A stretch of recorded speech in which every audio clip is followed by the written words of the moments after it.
En nombre de Dios y de la Patria, se abre la sesión. Señor secretario. Cuenta, señor presidente. Comunicaciones del honorable diputado señor Miguel Crispi, mediante el cual solicita citar a la brevedad a la comisión mixta respecto al proyecto de ley que da por cumplidas las metas sanitarias y de atención de usuarios por parte de los funcionarios de la salud que indica, para efectos del pago de las asignaciones y bonificaciones que corresponda con ocasión del estado de excepción de catástrofe por la pandemia. Asimismo, del director de la Dirección de Estudios de la Corte Suprema, mediante la cual remite minuta de la exposición de la ministra señora Eliana Quesada, efectuada ante esta comisión, y a su vez adjunta un comparado normativo sobre el proyecto de ley que modifica el sistema notarial y registral. Del abogado señor Antonio Nieto, mediante la cual formula observaciones al proyecto de reforma constitucional que modifica la Carta Fundamental para permitir a los afiliados al sistema previsional el retiro anticipado y voluntario de parte de los fondos previsionales. Solicitudes de audiencia de la presidenta de la Federación de Asociaciones de Enfermeras y Enfermeros de Chile, para exponer sobre el proyecto de ley que da por cumplir las metas sanitarias de atención de usuarios por parte de los funcionarios de la salud que indica, para efectos de pago de asignaciones y bonificaciones que correspondan, con ocasión del estado de excepción de catástrofe por la pandemia. De la presidenta de la Asociación de AFP Chile, señora Alejandra Cox, del representante de la Organización de Consumidores APROC Viña, señor Héctor Gutiérrez, del vicepresidente ejecutivo de la Asociación de Aseguradores de Chile, señor Jorge Cló, del presidente del Directorio de Renta Nacional Compañía de Seguros de Vida, señor Francisco Javier Errázuriz, y del vicepresidente del Centro de Estudios Nacionales de Desarrollo Alternativo, señor Manuel Riesco, para exponer acerca del proyecto de reforma constitucional para permitir a los afiliados del sistema previsional el retiro anticipado y voluntario de parte de los fondos previsionales. Eso es todo, su señoría. Gracias, secretario. Respecto de la cuenta, en cuanto a la comunicación del diputado Crispi, por favor contestarle que este proyecto había sido puesto en tabla la semana pasada, pero no pudo funcionar producto que los diputados tuvieron sala y que la próxima semana va a ser citada la comisión mixta. Y en cuanto a la solicitud que hace la presidenta de la Asociación de Enfermeras y Enfermeros de Chile, ese se lo contestaremos una vez que se constituya la comisión mixta que tiene que resolver el tema. Aunque yo entiendo que el objetivo de la mixta es simplemente ver la admisibilidad o inadmisibilidad del proyecto, no pronunciarse sobre el fondo del tema. Así que por favor contestarle eso a la... Las otras comunicaciones, obviamente sus antecedentes y de las solicitudes de audiencia que hay respecto a este proyecto, como siempre lo resolveremos al final de la sesión del día de hoy. Señor secretario, ¿el objeto de la citación? Señor presidente, esta comisión ha sido citada con el objeto de iniciar el estudio del proyecto de ley en segundo trámite constitucional que modifica la Carta Fundamental para autorizar el retiro anticipado de fondos previsionales con los límites y las condiciones que indica boletines 14.210-07, 14.287-07, 14.293-07, 14.301-07 y 14.246-07 refundidos. A esta sesión han sido invitados el señor ministro de Hacienda, señor Rodrigo Cerda, el señor ministro del Trabajo y Previsión Social, señor Patricio Melero, y el superintendente de pensiones, señor Osvaldo Macías. Corresponde, su señoría, a relación del proyecto al inicio del mismo. Corresponde ocuparse del proyecto de reforma constitucional en segundo trámite que modifica la Carta Fundamental para autorizar el retiro anticipado de los fondos previsionales con los límites y las condiciones que indica. Que se iniciaran 6 mociones, ahora refundidas. La primera de los diputados señoras Álvarez Vera, Cariola, Giles, Rubio Santander y señores González, Gatica, Sepúlveda, Soto y Silver. La segunda del diputado señor Durán Espinosa. La tercera de los diputados señoras Álvarez Vera, Giles y Rubio, señores González, Gatica y Silver. La cuarta del diputado señor Durán Espinosa. La quinta del diputado señor Alisandre. La sexta del diputado señor Bianchi Retamales.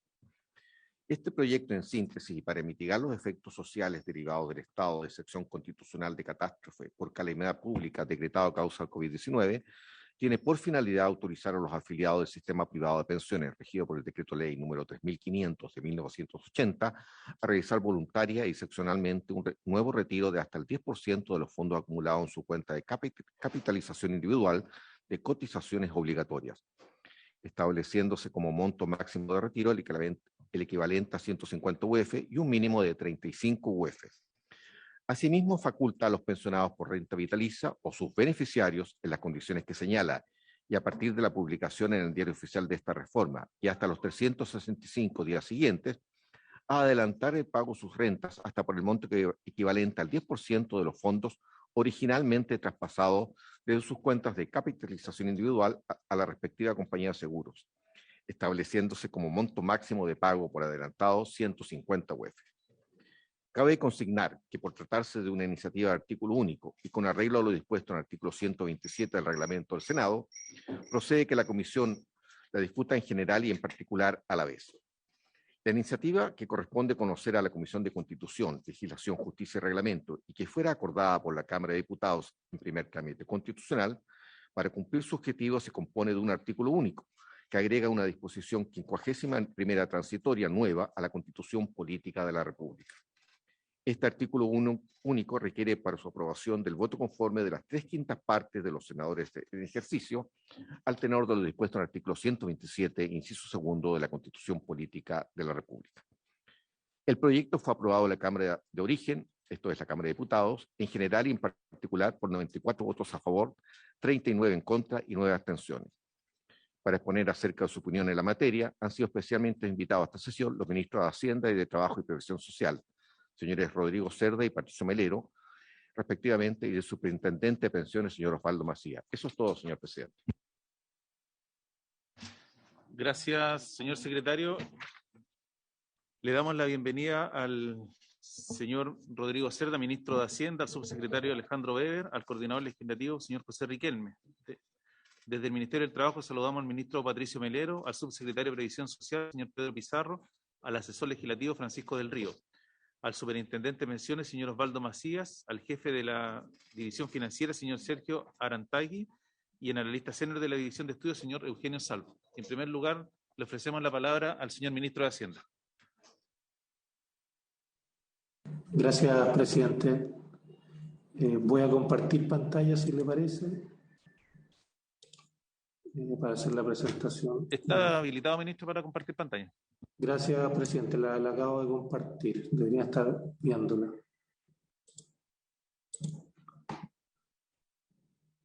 Entonces, si le parece, mire, nosotros vamos, en mi caso voy a hablar sobre todos los efectos más macroeconómicos de este proyecto de ley. ¿Podría explicar su experiencia personal también, ministro, aprovechando la oportunidad? Sí, Dejemos que un poco el ministro y después podrán hacerle las consultas que estimen pertinentes. Sí, justamente estamos disponibles para lo que estimen pertinente, presidente y senadores. Señor ministro, buenos días. ¿Podría colocar en modo presentación, por favor? Sí, Si estoy fuera tan tratando de amable. hacerlo. Disculpe, estoy tratando de hacerlo. Abajo, sí, estoy tratando, pero no sé qué.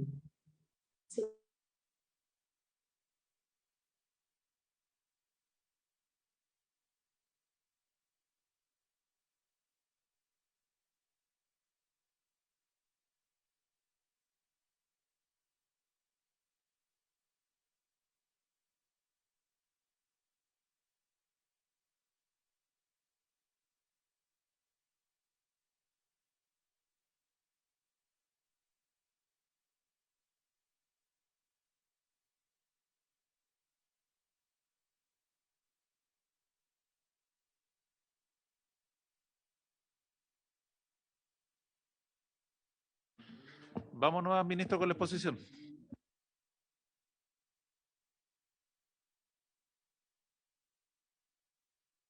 Muchas gracias a todos los señores periodistas. Muy amable, gracias.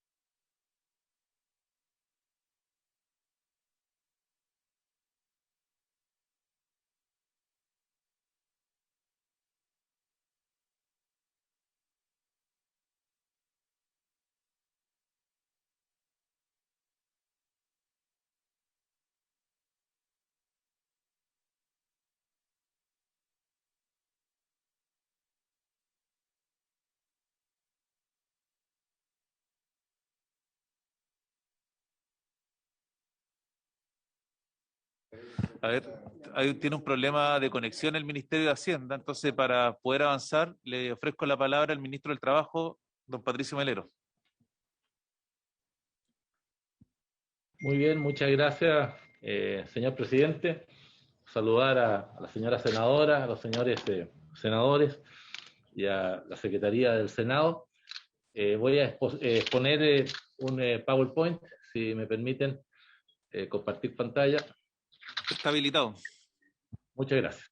Ahí lo tienen a la vista, presidente. Perfecto, está bien. Muy bien, muchas gracias. Bueno, mi exposición se denomina Retiros de Fondos Previsionales, Alcances y Impactos. Quiero partir por plantear el nuevo escenario social, sanitario, económico más favorable que hoy día afortunadamente expresa el país respecto a los anteriores retiros. Es así como hoy día tenemos una situación de un contexto que tenemos el fin del estado de excepción constitucional de catástrofe a partir del 1 de octubre y también de las cuarentenas. Un 85% de la población objetivo está vacunada con el esquema completo, avanzando en entrega de dosis de refuerzo. Tenemos importantes señales de recuperación económica, el IMASEC en un 19,1% anual entre agosto del 2020 y agosto de este año, según cifras del Banco Central.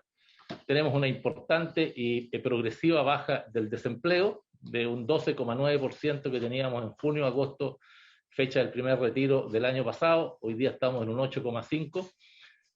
Tenemos en la última cifra 110.000 nuevos empleos al trimestre y se han recuperado cerca de 1.200.000 del total de los 2 millones de empleos destruidos. Y afortunadamente también estamos avanzando con empleos formales, dado que la última cifra del INE nos arroja que el 56% de los nuevos empleos creados han tenido el carácter de formales. También, desde el punto de vista de los cotizantes de la AFP, las cotizaciones han alcanzado, señor presidente, los niveles de prepandemia, con 5,6 millones de cotizantes. Y hoy, 6 de octubre, se iniciaron los pagos del IFE laboral, que ustedes recordarán es el nuevo subsidio que se estableció a los trabajadores con montos de 200.000 o 250.000 pesos como tope, según se trate de hombres o mujeres, y que está beneficiando a aproximadamente 215.000 trabajadores. El 91% de los establecimientos escolares y el 87% de los establecimientos de educación parvularia tienen clases presenciales. 5.225.089 trabajadores han sido asegurados con el seguro obligatorio COVID de la ley de retorno seguro que aprobó el Congreso, que estableció este seguro, además los protocolos para el regreso, y por consiguiente hay un porcentaje muy alto de trabajadores protegidos hoy día, con seguro para cubrir los tratamientos, como también un seguro de vida ante la eventualidad de que fallezca. Y hasta ahora la ayuda vía transferencias directas llega a 26.000 millones de dólares si sumamos el IFE, bono clase media, bono PYME, IFE laboral que está debutando hoy día. Y por consiguiente, Chile tiene la mayor cobertura de red de protección social de pandemia de América Latina. Aquí hay un gráfico, señores senadores, de la red de protección social que ha entregado más de 26.000 millones, en el cual lo de la derecha está por subsidio, los montos, y en el gráfico de la izquierda, en rojo, obviamente, resalta cómo fue aumentando el IFE universal desde sus inicios allí en mayo del año pasado, y a los montos que hemos tenido hoy día, como también otros beneficios, el bono clase media, en fin, los distintos bonos que demuestran la magnitud de este aumento. Si nos comparamos con los apoyos sociales con América de América Latina, podemos expresar que los apoyos sociales de Chile están y son los más robustos de América Latina. Si lo vemos, esto con cifras del Banco Central, del IPOM de junio recién pasado, la cobertura promedio como porcentaje de la población, que el 38% de la población total ha estado recibiendo estas ayudas. La transferencia promedio por beneficiario como porcentaje del PIB ha sido de un 18%, y la duración de todos los programas en cantidad de meses a junio era de 18 meses. Así, podemos expresar también entonces que las medidas económicas y sociales han atenuado el impacto de la pandemia sobre la pobreza. Podemos compararnos con las tasas de pobreza de ingresos en América Latina, pre-pandemia y post-pandemia, y vemos que si bien en Chile ha aumentado, si lo comparamos con el impacto que ha tenido en otros países de América Latina, afortunadamente el impacto ha sido muchísimo menor gracias a la muy robusta, contundente ayuda que se ha entregado. Respecto a las consecuencias de un cuarto retiro, quiero aportar, señor presidente, algunos elementos para una mejor reflexión, sin perjuicio del mayor detalle en que probablemente el superintendente de pensiones va a entrar. Pero en cifras generales, tenemos ahí los 3 retiros. 10.983.146 personas realizaron el primer retiro, obteniendo un monto promedio de 1.417.000, y el total de fondos retirados alcanzó a 19.145 millones. 8.669.000 personas realizaron el segundo retiro, y el monto pagado fue en promedio 1.459.000 por un total de 15.565 millones. Y en el tercer retiro fueron 7.044.322 afiliados y beneficiarios ya hicieron su tercer retiro, y el pago promedio fue de 1.467.000. De manera tal que vamos viendo cómo el pago promedio fue aumentando en la magnitud de 1.417.000 a 1.467.000. Y esto nos permite señalar que se han registrado más de 26 millones de operaciones de pago por un total de 47.731 millones de dólares al día de hoy. Impacto sobre los fondos previsionales. Con los 3 retiros efectuados, tenemos 3,9 millones de afiliados que representan el 35% que agotaron su saldo de fondo de pensiones, han quedado en saldo cero. Con un cuarto retiro del 10% de los fondos previsionales de 35 UF a 150 UF, como está planteado en el proyecto que viene de la Cámara, habría 5.612.671 afiliados y pensionados que quedarían sin saldo, lo que es equivalente al 50% del total de afiliados activos del sistema y al 44% del total de afiliados y pensionados. Se retirarían entonces otros 16.741 millones, y el retiro promedio estimado sería de 1.292.000, 1.412.000 para hombres y 1.141.000 para mujeres en virtud de los saldos que tienen, y la mitad o la mediana, si usted quiere, de los retiros serían entonces menores a 1.051.820 pesos. Y recuperar este ahorro significa que cada trabajador y trabajadora de Chile debería cotizar un promedio de 6,8 años más para poder enfrentar la caída en los fondos que han tenido producto de los 3 retiros.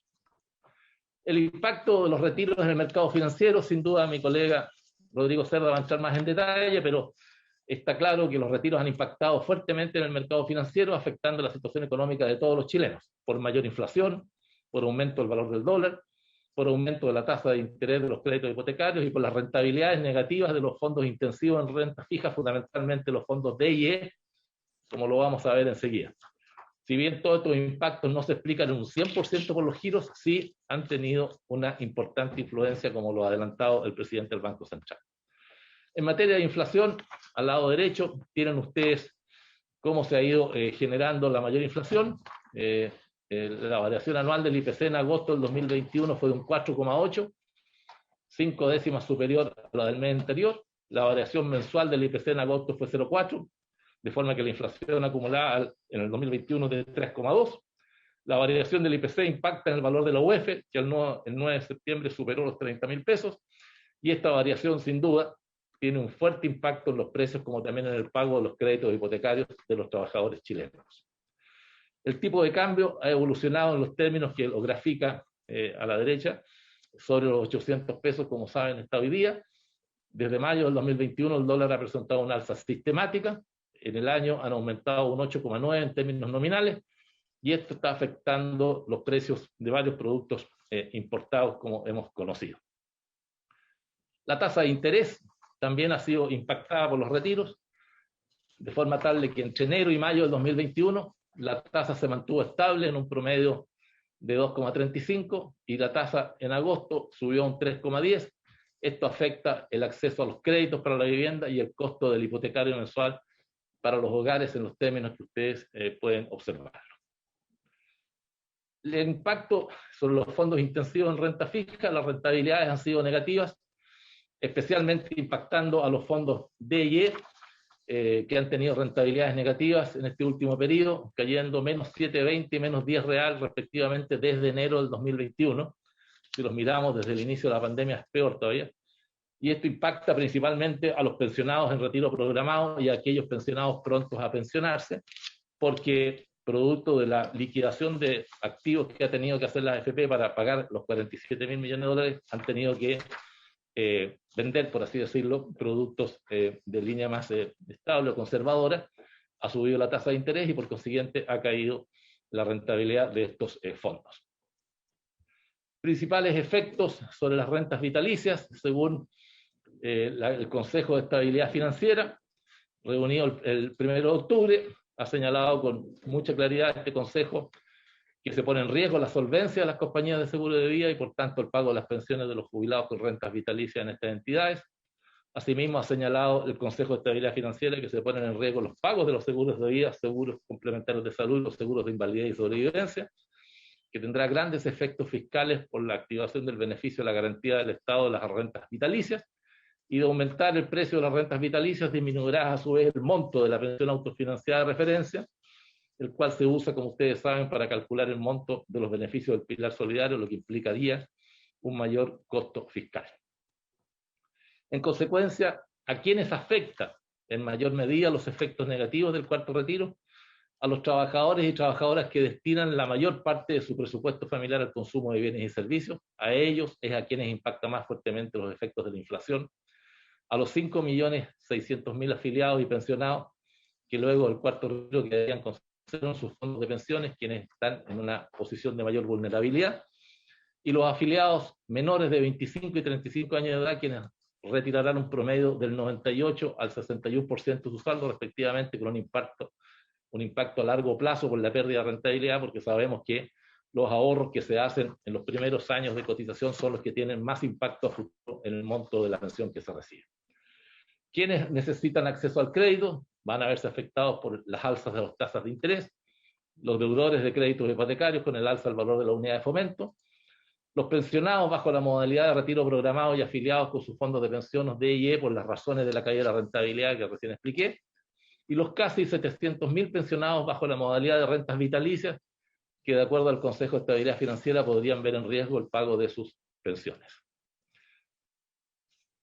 Quiero ahora expresarles que, a nuestro juicio, los subsidios del gobierno entregan, señores senadores y senadoras, más protección a las familias que el camino del retiro de los fondos.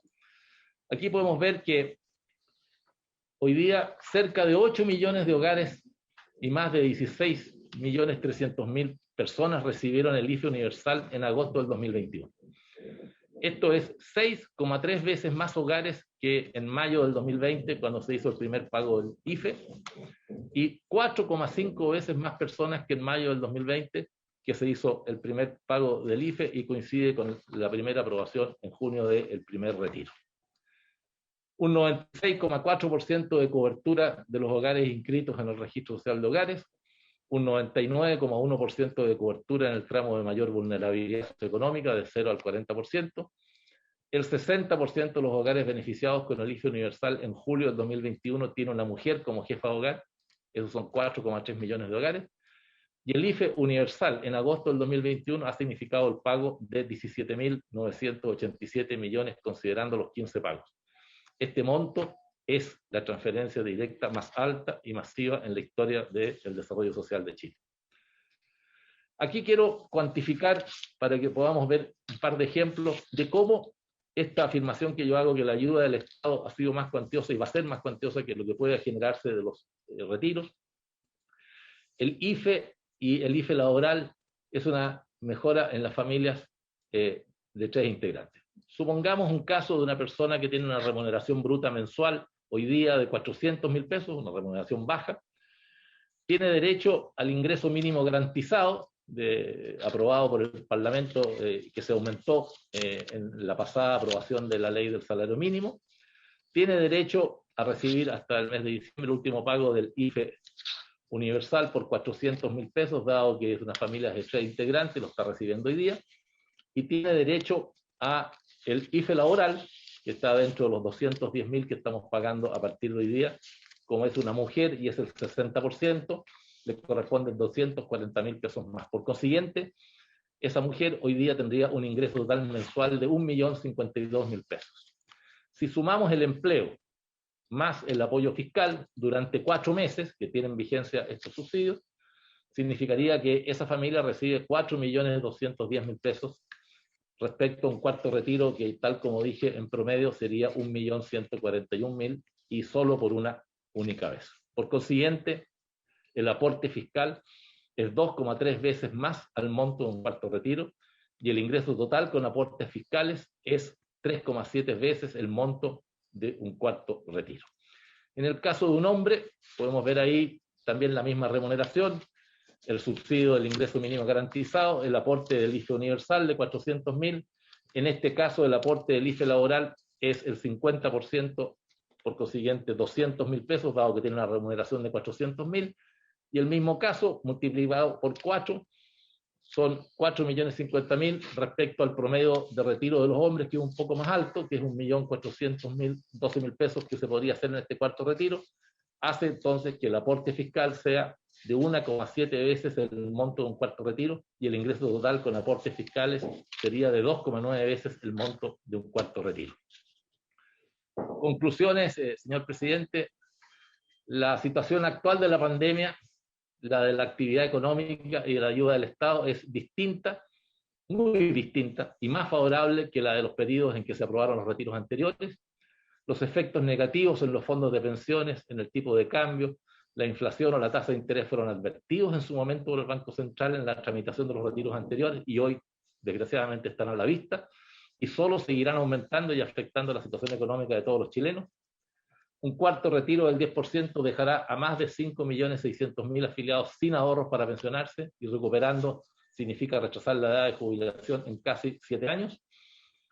La mitad de los retiros serían menores a 1.051.000 pesos, monto inferior a los subsidios que pueden recibir las familias de los trabajadores que reciben el IFE y encuentren un nuevo empleo. Y los apoyos del Estado son una mejor alternativa al cuarto retiro.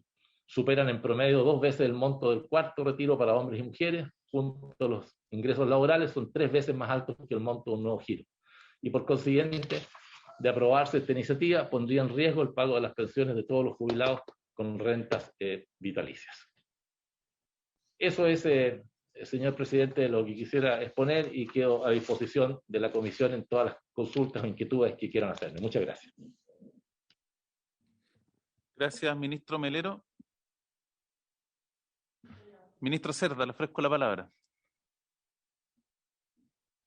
Gracias, presidente.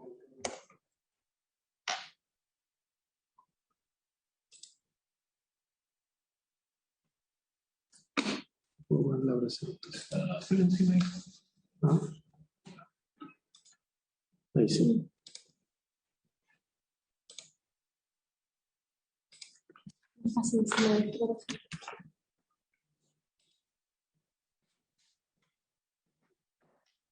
Ok, ahí deberían estar viendo la presentación completa, presidente. Bueno, yo lo que voy a tratar de hacer es hablar un poco más del contexto macroeconómico y los riesgos que vemos en esta iniciativa. A tratar de... Patricio Melero habló mucho más del tema de pensiones, yo voy a tratar de hablar mucho más de los impactos más económicos, ¿no es cierto?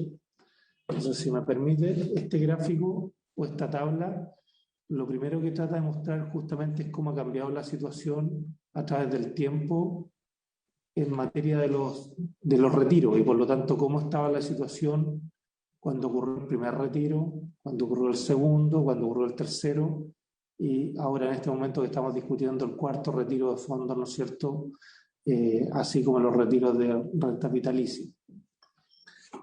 En este gráfico lo que hemos tratado de poner obviamente es más en rojo la situación que nos parecen más complicadas, más en azul y celeste las situaciones que son menos complicadas, ¿no es cierto? Entonces, efectivamente, por ejemplo, una de las primeras cosas que uno observa es que el saldo en las cuentas corrientes que tenían los hogares en el primer retiro eran prácticamente 40 billones de pesos. Hoy día, para el cuarto retiro, eso ha aumentado significativamente y estamos prácticamente en 52 billones de pesos. Se ha aumentado mucho la cantidad de saldos de cuentas corrientes. Lo otro que ha ocurrido, que creo también es importante y que es una situación bien diferente a los retiros anteriores. Perdón, ministro, antes que le puedo hacer una consulta, no sé si se escuchó bien, dijo en saldo en cuentas corrientes 52 millones, eso es... No son billones, disculpe, perdón. son billones de pesos, billones, o sea, son millones de pesos. Entonces, claro, yo creo que aquí el mensaje también, presidente, por su intermedio, es que efectivamente cuando uno ve los saldos en las cuentas corrientes, hemos tenido un aumento significativo con respecto a la situación del primer retiro. Y creo que ese aumento ha sido sobre todo, si lo miramos si usted me permite, y lo miramos en cómo ha ido evolucionando, para el primer retiro habían prácticamente 40 billones, o sea, 40 millones de millones. El segundo retiro estamos en 42, o sea, hubo un aumento, pero no tan importante. Al tercer retiro nos fuimos a 46. Y resulta que ahora al cuarto retiro, la situación que nos encontramos hoy día, o sea, si es que se legislara el cuarto retiro, estaríamos en 52. O sea, entre el tercer y cuarto avanzaríamos prácticamente todo lo que se avanzó entre el primero y el tercero. Entonces, en ese sentido, presidente, también lo que quería decir es que creo que también es importante, o sea, porque obviamente significa que esto es el respaldo que muchos hogares tienen en sus cuentas corrientes, y eso significa que ha ido aumentando a través del tiempo de forma significativa, y por eso que también nos parece que en ese sentido la situación ha ido cambiando, porque hoy día efectivamente, por lo menos lo que muestran las cuentas corrientes, ¿no es cierto? O sea, uno podría mirar distintos otros números, pero en términos de cuentas corrientes hoy día es mucho mayor los saldos líquidos disponibles que están para los hogares, que ellos pueden ocupar en cualquier momento. Ministro, Sí, adelante. el senador Galilea, una pregunta. Sí, senador. O dos preguntas. Si pudiéramos, ¿existe el dato de cuál es el más o menos un promedio histórico en periodos normales de saldo en cuentas corrientes? Y la segunda pregunta, si es estrictamente saldo de cuenta corriente o también son depósitos a nombre de personas naturales. Sí, senador, sí, efectivamente son cuentas corrientes, no son depósitos. No significa que en la práctica es lo que están en las cuentas de las personas, que son bastante líquidos, ¿no es cierto? Y por eso creemos que es un número importante de mirar, porque efectivamente, claro, lo que usted dice, los depósitos, bueno, sí, también es un número que podríamos tener acá, pero la verdad los depósitos tienden a ser las personas que tienen ingresos más altos, no sé, o capacidad de ahorro en general. En general estamos mirando las cuentas corrientes, que es lo que, bueno, las personas manejan en sus cuentas, y por eso que nos parece que es un dato un poquito más comprensivo para la población en general. No tengo en este momento el dato histórico, se lo vamos a conseguir, pero estos niveles que tenemos son niveles altos históricamente. Ya, es para tener la comparación con año normal, así un año cero, por así decirlo. Sería bueno. Correcto. Lo segundo con respecto al IMASEC, ¿no es cierto? Yo creo que también aquí... Presidente, sí, una interrupción, presidente, sí. Ministro, senador de Urresti. Senador, adelante. Sí, yo me imagino que gente que tiene altas rentas y que hizo este retiro, deben haber algunas personas, no sé si usted conoce a alguien, traspasaron estos fondos a las cuentas corrientes. Yo no sé si usted tiene la experiencia o conoce esta situación. ¿Qué le parece eso? Porque la gente efectivamente hizo uso de la ley, no siempre por una necesidad económica apremiante, pero saca ese dinero para tenerlo en la cuenta corriente o en algún otro instrumento, seguramente para una eventualidad. Al menos así yo lo he oído de mucha gente que señala la voluntad de haber sacado el primero, el segundo o el tercero, y que hoy día lo ven con una necesidad de decir, tengo un ahorro, tengo una situación difícil en la apremiante desde el punto de vista económico, y trato de tener este ahorro, esta reserva para momentos duros. Me lo decía el otro día una señora en Valdivia, en que me decía, mire, esta plata voy a pagar la universidad el próximo año, o pago las contribuciones, o pago algún instrumento. Yo no sé si usted tiene alguna experiencia personal sobre esto. ¿Nos pudiera explicar por qué sería un inconveniente que la gente lo ponga en una cuenta corriente? Gracias, presidente. Presidente. Don Claudio, tratemos de evitar el debate para que puedas poner el ministro y después le podemos hacer Sí, todo no, tipo de preguntas. solamente señalar de que la información que nos están entregando es bastante importante, y yo trataría que ese debate lo lleváramos de manera, no con la ironía, ¿no? Porque creo que no corresponde, y si alguien ha hecho un retiro, aunque tenga rentas altas, son razones de carácter personal, autorizados por la ley que se aprobó en este Congreso Nacional. Así que yo le pediría que por la seriedad del debate, senador Durresti, por su intermedio, señor presidente, vayamos al fondo de los temas en términos generales y no utilicemos la ironía. Es un tema muy sensible.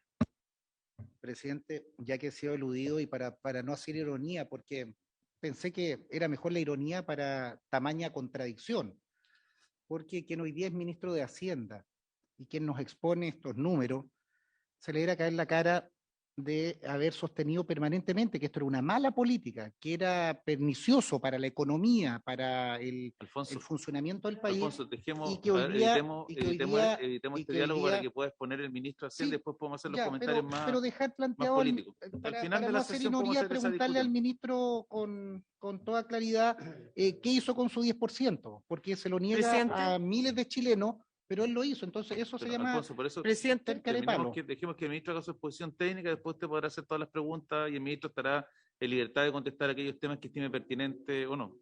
Así que Sí. le pediría al ministro que pudiera terminar la exposición, y a mí me gustaría complementar respecto a lo que preguntó el senador Galilea, si es posible, en los saldos de cuentas corrientes, eso se puede desagregar en cuentas corrientes propiamente tal y en cuentas RUT. No sé si tendrán esa información. Y le pido al ministro que termine la exposición. Muy bien, muchas gracias. Si les parece, voy a continuar entonces y bueno, después seguiremos conversando. En relación al tema del IMASEC, que es la segunda línea, ¿no es cierto? Yo creo que también ilustra el cambio que estamos teniendo, porque en el primer retiro el IMASEC estaba cayendo en los últimos 3 meses un 13%. O sea, la economía efectivamente tiene una caída muy importante. Eso incluso uno lo observa al segundo retiro. También ya no a un 13%, pero en el segundo retiro estaba cayendo un 1,5%. Pero la situación hoy día en el cuarto retiro es bastante distinta, porque la economía está creciendo en los últimos 3 meses un promedio casi de 20%. Y eso es importante porque significa también, entre otras cosas, se están creando oportunidades en términos de creación de empleo, que creo que es lo que muestra la línea que sigue. Pues la línea que sigue muestra los ocupados, ¿no es cierto? Y en el primer retiro los ocupados estaban en prácticamente 7 millones de personas, cuando los ocupados en general estaban en 9 millones, o sea, habíamos tenido una caída casi de 2 millones de personas. Y lo que vemos es que efectivamente hemos tenido una recuperación de empleo, y es verdad que todavía nos falta recuperar empleos, pero hemos recuperado una parte bien importante. Entonces, en ese sentido también creemos que es una situación distinta, muy distinta a lo del primer y segundo retiro, ¿cierto? Lo que está ocurriendo en este caso. En términos de tasa de desempleo, un poco la misma historia, ¿no es cierto? O sea, en el primer retiro estábamos con una tasa de desempleo que es de un 13%, o sea, bastante muy en rojo, como lo mostramos en la tabla, una situación muy complicada. La tasa de desempleo se mantuvo cerca de 10% entre el segundo y el tercer retiro, y ahora en el cuarto retiro ya está en niveles bastante más bajos, en 8,5%. Entonces ahí también está mostrando la recuperación que estamos teniendo, y por eso yo creo que también es una situación muy distinta. En términos de cuarentena, que yo creo que este también es otro elemento relevante, porque efectivamente lo que uno observa es que la cuarentena, ¿no es cierto? Y efectivamente en la medida que las personas están en sus hogares, claro, este es otro argumento relevante a tener en consideración. Y la verdad que la cuarentena, como porcentaje de la población que estaba en fase 1, en fase 2, era bastante grande en para el primer retiro y también para el tercero. El tercero también bastante grande. Pero lo que vemos hoy día en el cuarto retiro es que la población que está en esa condición, en fase 1, en fase 2, ya es prácticamente un 0,1% de la población. Entonces también ha cambiado la situación. Entonces, en términos tanto de saldos en cuentas corrientes, aprovecho de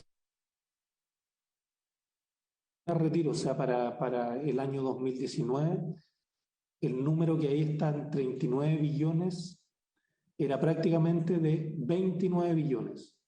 O sea, 10 billones menos. Eso significa que prácticamente hoy día, a la fecha del cuarto retiro, estamos acercándonos a prácticamente doblar lo que estaba en el año 2019, en términos de billones de activos en las cuentas corrientes de las personas.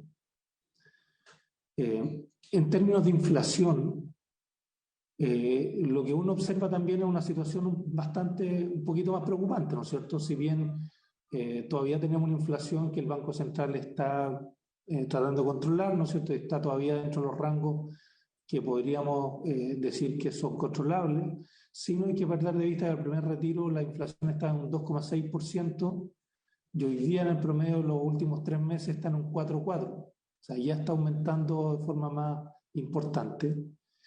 Y el tipo de cambio, que para el tercer retiro estaba en 719 pesos, hoy día, bueno, aquí puse el promedio de los últimos 3 meses, que está en 771, pero hoy día ya supera con creces los 800 pesos.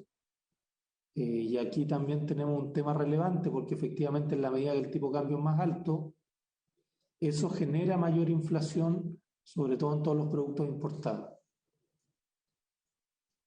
Y otra cosa que también tiende a preocupar, y por eso que como gobierno hemos dicho que no es una política que nosotros apoyemos, tiene que ver con las tasas de interés, ¿no es cierto? La verdad que hay tasas de interés hay distintas tasas de interés en el mercado financiero, que depende mucho de los plazos.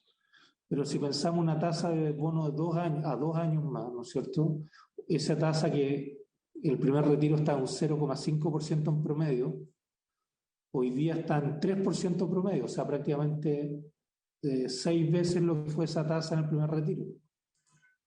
Y cuando pensamos en tasas más largas, o sea, tasa a 10 años, el primer retiro estaba en 2,5% en pesos, ¿no es cierto? Y hoy día están llegando a 4,8%, o sea, también prácticamente estamos doblando esas tasas de interés. Entonces, esto era una de las preocupaciones que teníamos desde el punto de vista también más macroeconómico, porque por un lado estamos viendo más inflación y estamos viendo tasas de interés más altas. Y lo que nos parece es que efectivamente esta política puede generar que estas variables sigan aumentando. Y de hecho, yo creo que aquí, claro, lo que yo también quería decir es que no es que es una cosa que nosotros pensemos que va a ocurrir en el futuro, sino que efectivamente ya está ocurriendo y que seguramente ya exacerbarse. Esta es una situación que no solamente debería afectar al gobierno en lo que resta de nuestro periodo, sino que también, obviamente, al próximo gobierno, porque la liquidez que se genera es fuerte y esto genera que tanto la inflación como las tasas se puedan exacerbar, ¿no es cierto?, en los próximos meses de forma importante. Y lo que decía el ministro Melero, también en términos de ayudas sociales, creo que también aquí la política social ha cambiado también de forma bien significativa. Mucho de esto tiene que ver con acuerdo con el mismo Congreso, sobre todo a partir de los mínimos comunes, porque en el primer retiro, el monto de IFE que se había entregado hasta ese momento en el primer retiro eran prácticamente 1.700 millones de dólares. 1.749. Al cuarto retiro se van a haber entregado, si es que hubiera un cuarto retiro, a la fecha estaríamos llegando a 17.500 millones de dólares, o sea, se ha multiplicado por 10 lo que son las ayudas, ¿no es cierto?, directas a las familias, desde el primer retiro. Entonces, yo entiendo que efectivamente hay gente que obviamente que tiene necesidades, pero nosotros lo que hemos tratado de hacer justamente es reaccionar en acuerdo con el Congreso de forma importante, aumentando estas transferencias, tal como mostraba el ministro Melero. La verdad que cuando hace una comparación a nivel internacional, Chile claramente destaca en esas ayudas. Y por eso que nos da la impresión de que tenemos una situación en que la economía ha cambiado significativamente, tenemos mucho menos población en cuarentena, pero donde se ha acelerado la inflación y están aumentando las tasas de interés, y donde, bueno, tenemos ayudas sociales que están desplegadas y que van a estar desplegadas también en los meses siguientes. Y por eso que nos parece que la situación del cuarto retiro es muy distinta a la situación de los retiros anteriores.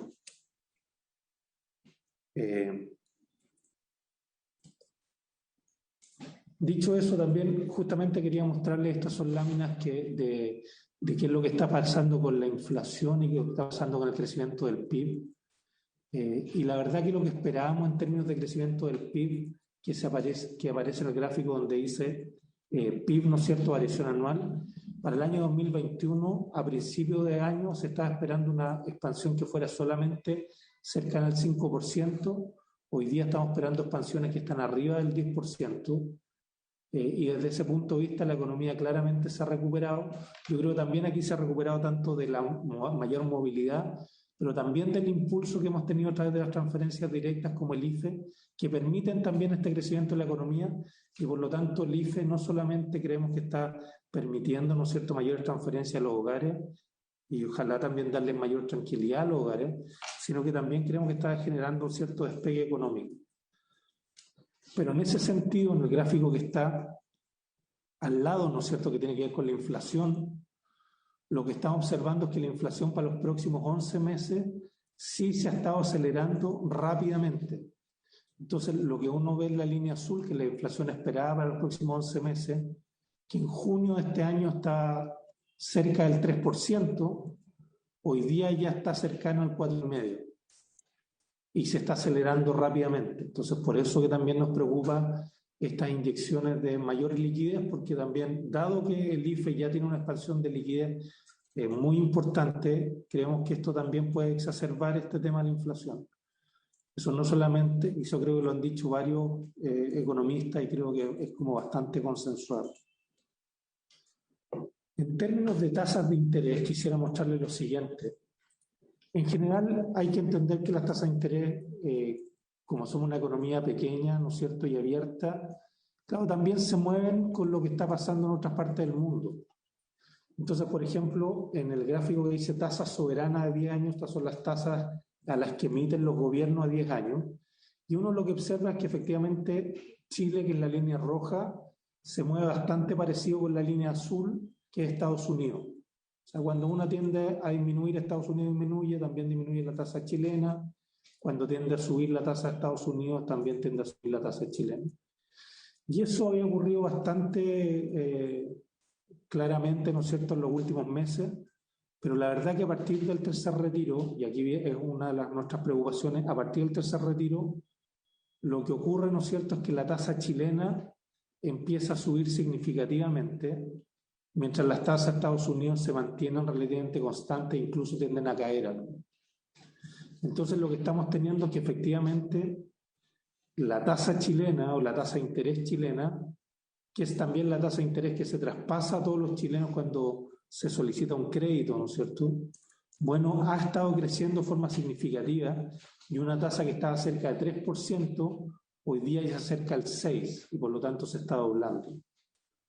La tasa de Estados Unidos en ese mismo periodo, o sea, desde marzo en adelante, se ha mantenido bajo el 2% e incluso ha tendido a disminuir. Entonces aquí también vemos un riesgo que eventualmente siguen aumentando estas tasas de interés y esto sigue traspasándose a mayores costos para las personas en sus créditos personales y en sus créditos hipotecarios. Y en relación a las bolsas, que también es lo que uno muestra acá al lado, las plazas bursátiles, estas son bolsas medidas en dólares para el caso chileno, que está en rojo, y el caso de Estados Unidos, que está en azul, que está medido para la bolsa de Estados Unidos. Lo que uno observaba también es que estas bolsas tendían a moverse de forma bastante parecida.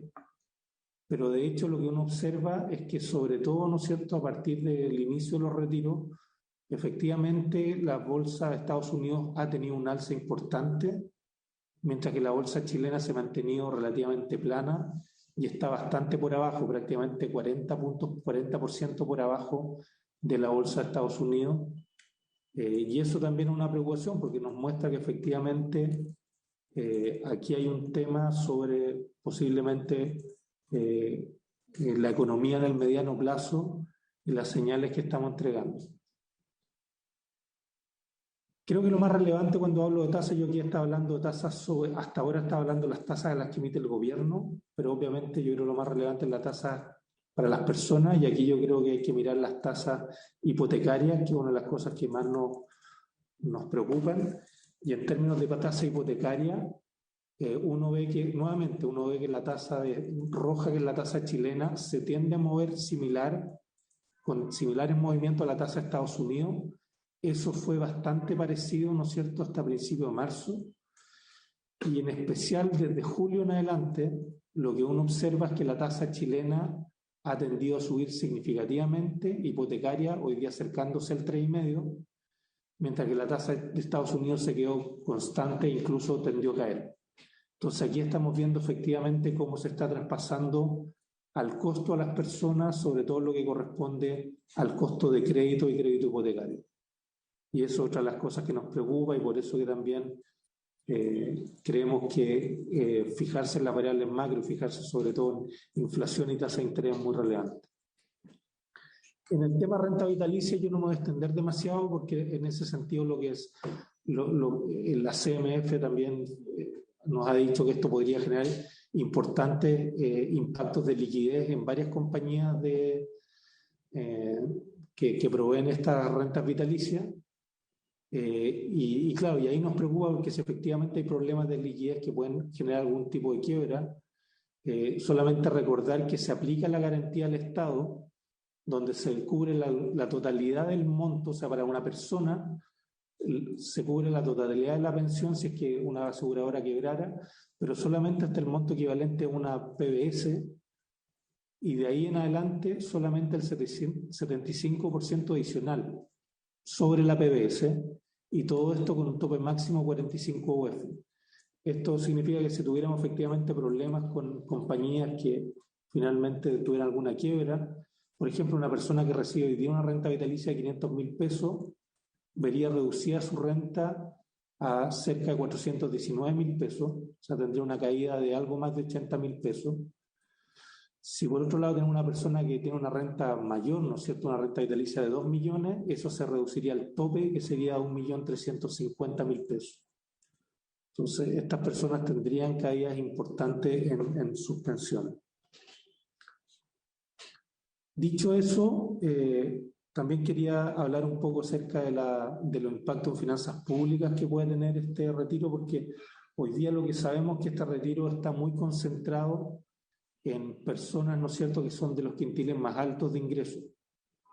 Y obviamente esas personas también son personas que en general tienden a aportar más a las arcas fiscales, ¿no es cierto? Lo que vemos que el cuarto retiro podría llegar a podría realizarse hasta por cerca de 6.900.000 personas. El porcentaje, ¿no es cierto?, de personas que pueden retirar por quintiles va aumentando, y a medida que nos vamos al quintil de más alto ingreso es mucho mayor, ¿no es cierto?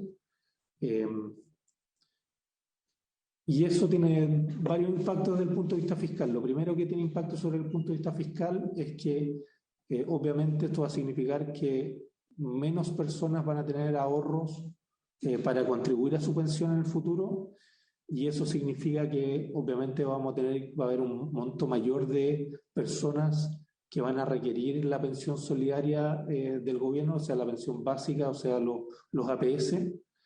Desde ese punto de vista, uno observa que en promedio, solamente por el cuarto retiro, el gasto incremental sería anual cerca de 60.000 millones de pesos, pero eso puede llegar a niveles mucho mayores. Por ejemplo, ya pensando en el año 2068, eso llega a prácticamente 123.000 millones de pesos.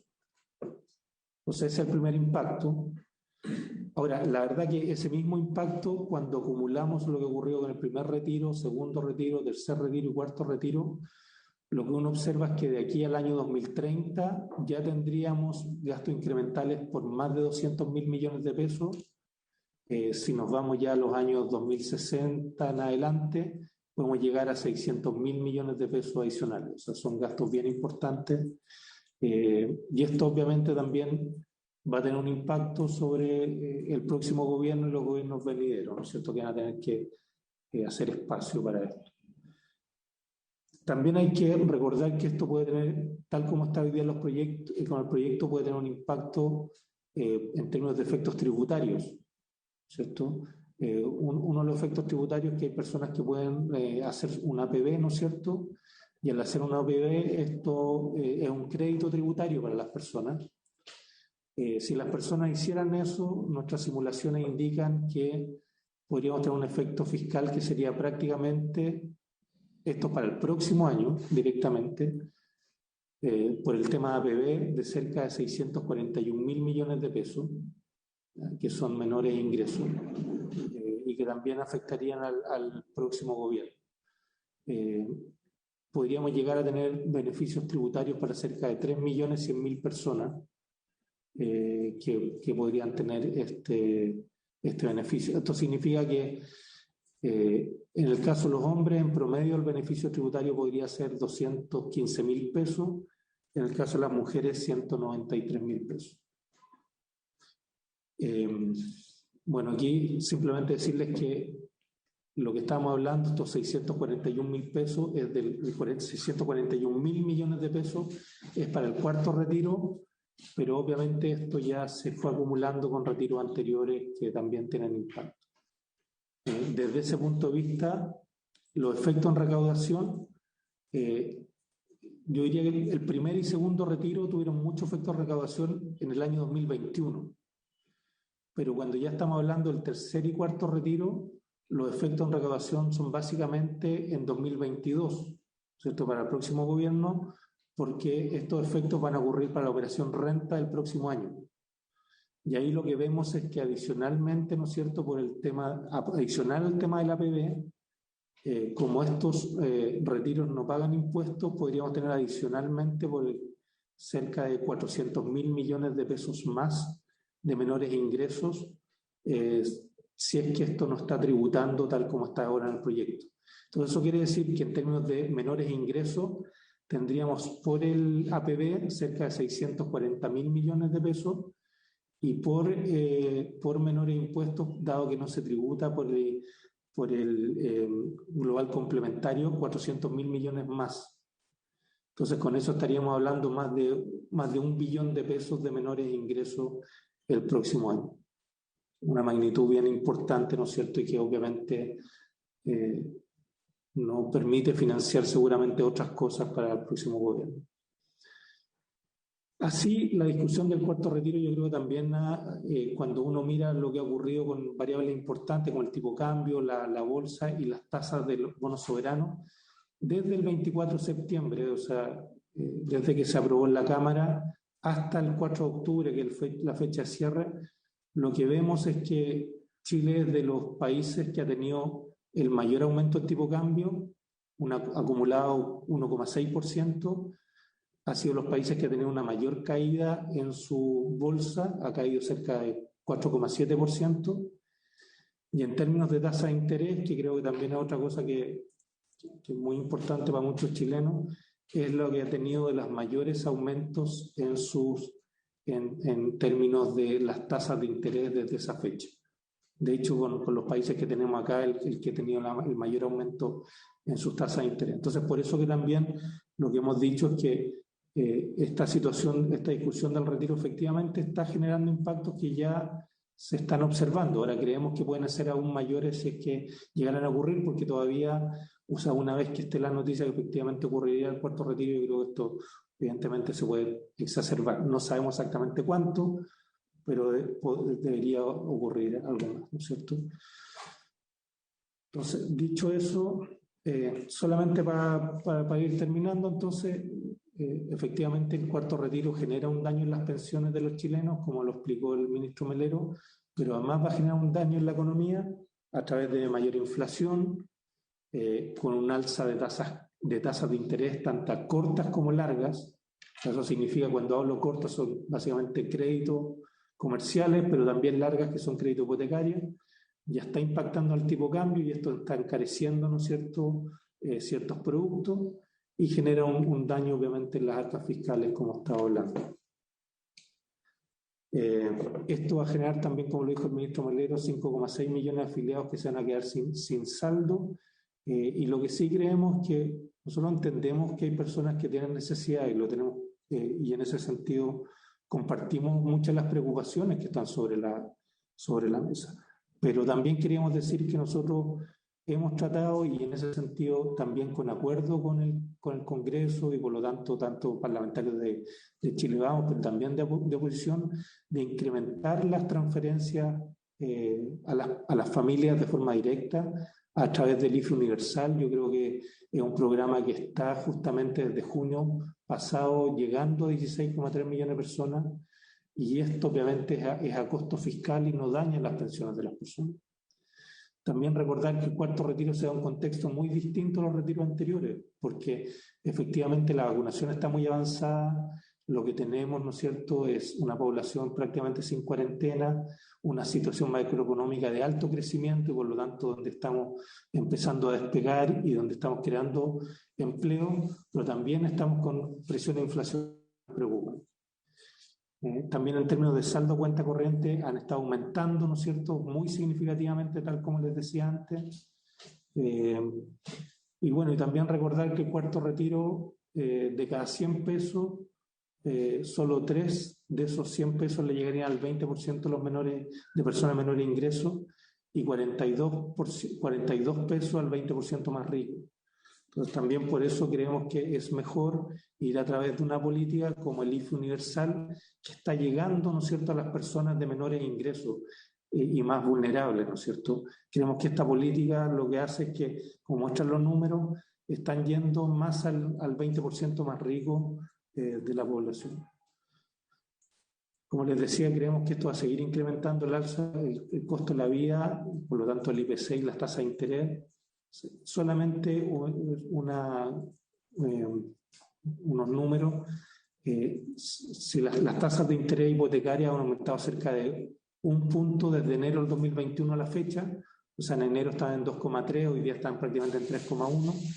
Para viviendas menores a 1.500 UF, el aumento incluso ha sido mayor, pero esto conlleva que una persona que hoy accede a un crédito hipotecario con un pie del 20% por una vivienda de 1.500 UF, ¿no es cierto?, está pagando un crédito hipotecario de 220.000 pesos, seguramente esos 220.000 pesos van a aumentar por lo menos en 11.000 pesos.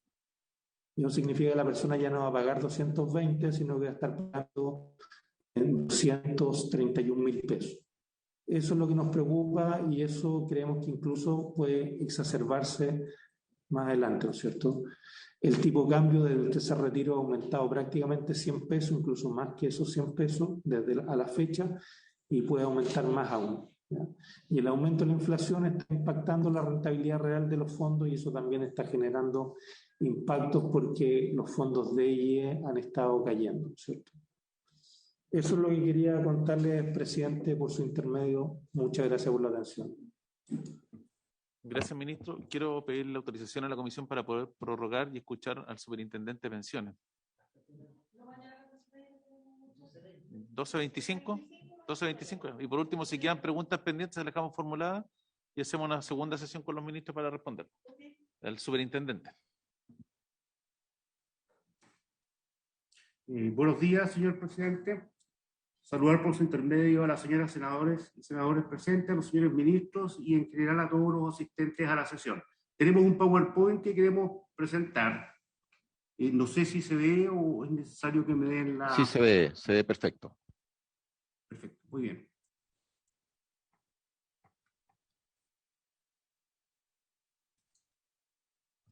Adelante, superintendente. La agenda muestra brevemente los resultados de los 3 primeros retiros. Posteriormente nos enfocamos en los efectos previsionales de un cuarto retiro, enfocándonos en las pensiones, y posteriormente en otros efectos también previsionales de los retiros.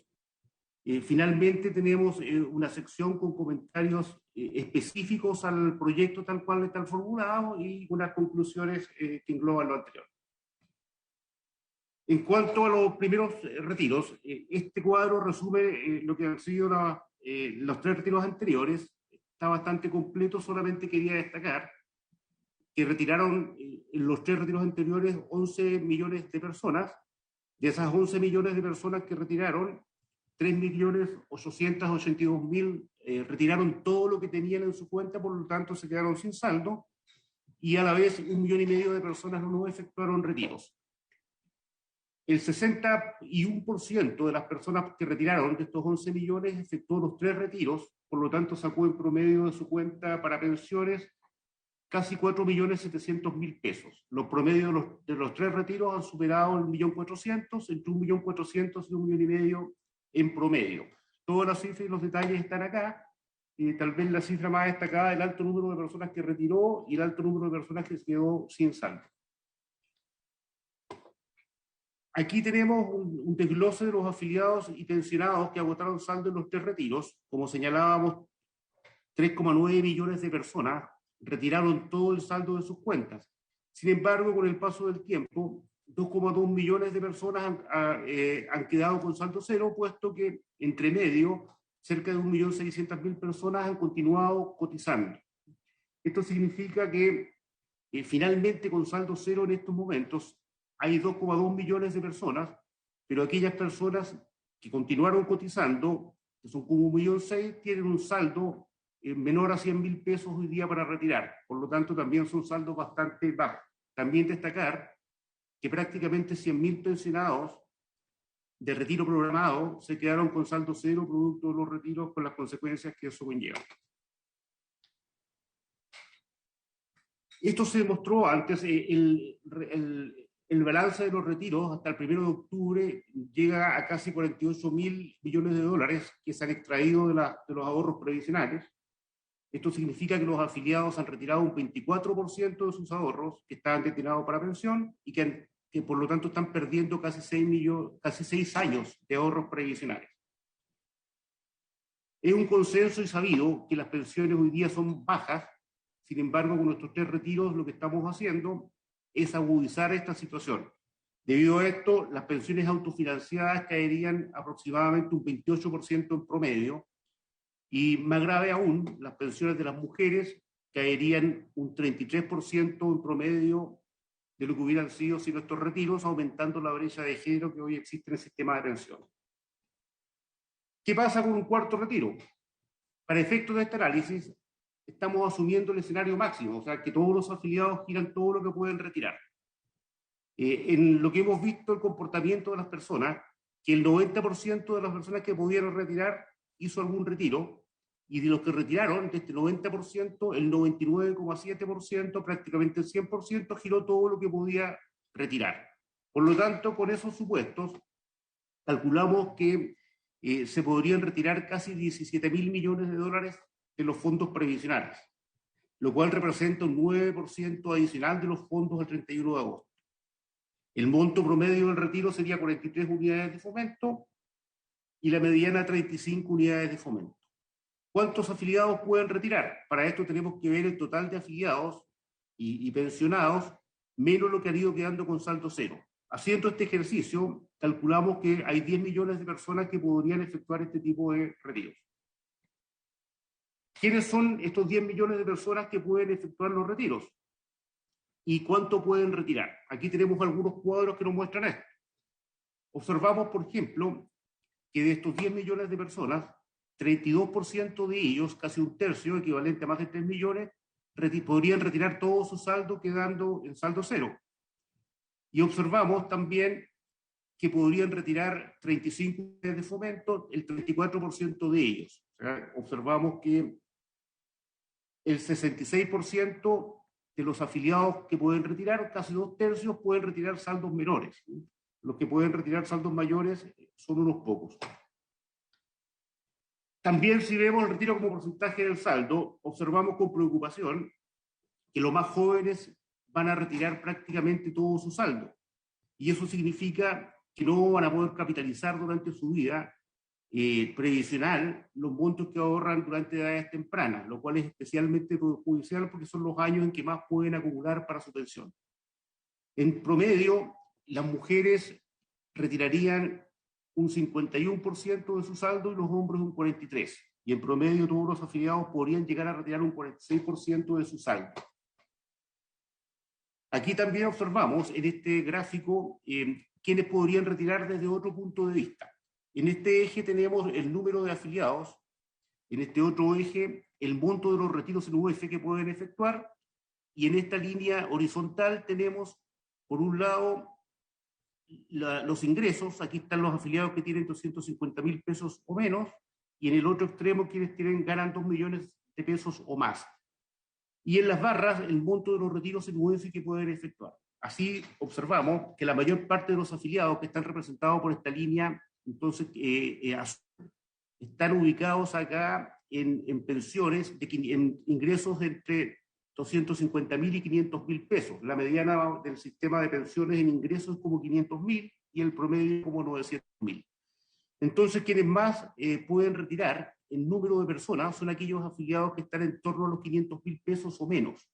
Y ellos pueden retirar saldos menores que los afiliados que ganan más dinero. Los afiliados que ganan, por ejemplo, entre 1.750.000 y 2 millones, o más de 2 millones, pueden retirar más. Está representada por estas barras aquí en UF.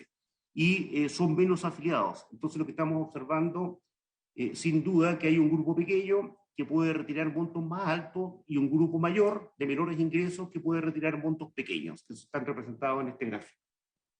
Si lo vemos de otra forma, aquí tenemos los tramos de retiro, los dividimos en dos tipos de tramos, los que se pueden retirar hasta un salario mínimo y más de un salario mínimo, y aquí está el tramo de remuneración, menos de 300.000 pesos, y así vamos subiendo hasta más de 1,5 millones. También podemos ver que se nos da una escalera acá, que era la esperada, que los afiliados de más bajos salarios son los que van retirando montos menores, y a su vez cuando vamos creciendo en salario, podemos observar que hay menos personas, pero que pueden retirar montos mayores. También vemos una regresividad entonces en este cuadro. Entre los 4 retiros de fondos, si se llegara a concretar el cuarto retiro, llegaríamos a 5,6 millones de afiliados como un máximo que podrían quedar sin saldo. Esto equivale al 50% de los afiliados activos, o sea, no pensionados, y si consideramos a los pensionados es un 44% del total que se podría quedar sin saldo entonces.